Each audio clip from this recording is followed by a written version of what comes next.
আসসালামু আলাইকুম বন্ধুরা, কেমন আছেন? আশা করি সবাই ভালো আছেন। আমি আল্লাহর অসীম রহমতে খুব ভালো আছি।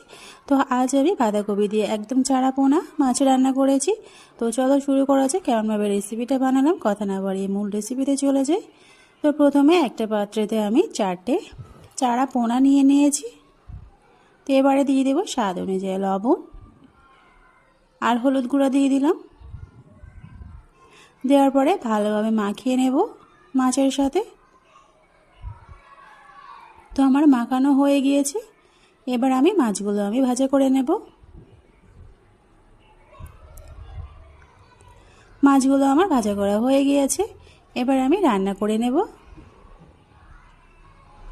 তো প্রথমে আমি একটা কড়াইতে কিছুটা পরিমাণ সরিষার তেল দিলাম, 2 চামচের মতো। তেল গরম হয়ে গেলে 3টে তেজপাতা দিয়ে দিলাম। আর আমি একটা বড় সাইজের বাঁধাকপি কেটে নিয়েছি কুচি কুচি করে, সেগুলোকে আমি দিয়ে দেবো। প্রথমে আমি ভাজা করে নেব বাঁধাকপিটা। এই বাঁধাকপিটা ভাজা করে নিলে বাঁধাকপির একটা যে গন্ধ থাকে সে গন্ধটা আর থাকবে না। তো এইভাবে ভালোভাবে নেড়ে চেড়ে নেওয়ার পরে আমি স্বাদ অনুযায়ী লবণ দিয়ে দিলাম। দেওয়ার পর ঢাকনা চাপা দিয়ে 5 মিনিট মতো আমি ভাজা করে নেব। তো দেখতে পাচ্ছ বন্ধুরা, অনেকটাই অর্ধেক হয়ে এসেছে বাঁধাকপিটা। তো আমার ভাজা করা হয়ে গিয়েছে। এবার আমি একটা সাইডে রেখে দেব। তারপরে একটা কড়াইতে আমি পরিমাণ মতো সরিষার তেল দিয়ে দিলাম। দুটো বড় বড় পেঁয়াজ কাটা কুচি দিয়ে দিলাম। ভালোভাবে নেড়ে চেড়ে পেঁয়াজটাকে লাল করে নেব। তারপর এবারে মশলা অ্যাড করব।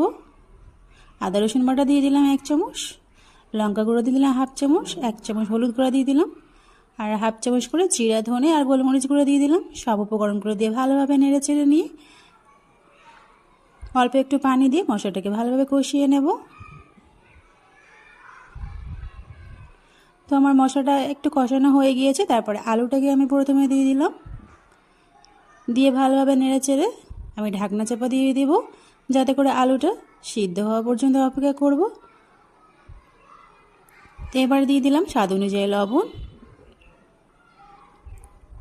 দেওয়ার পরে ভালোভাবে নেড়ে চেড়ে আবারও ঢাকনা চাপা দিয়ে আমি রান্না করে নেব, আলুটাকে যাতে সিদ্ধ হয়ে যায় তাড়াতাড়ি। তো আমার আলুটা অনেকটাই সিদ্ধ হয়ে গিয়েছে হাফ। আর যে ভাজা করে রাখা বাঁধাকপিটা ছিল সেটাকে আমি এবারে দিয়ে দেব। তো ভালোভাবে নেড়ে চেড়ে নিয়ে নিলাম। তারপরে ভাজা করে রাখা যে বাঁধাকপি ছিল সেটাকে আমি দিয়ে দিলাম। দেওয়ার পরে ভালোভাবে কষিয়ে নেব একটু। আলু আর বাঁধাকপি একসাথে কষানো হয়ে গিয়েছে। এবার আমি দুটো বড় বড় সাইজের টমেটো কুচি দিয়ে দিলাম। ঢাকনা চাপা দিয়ে 5 মিনিট মতো রান্না করে নেব।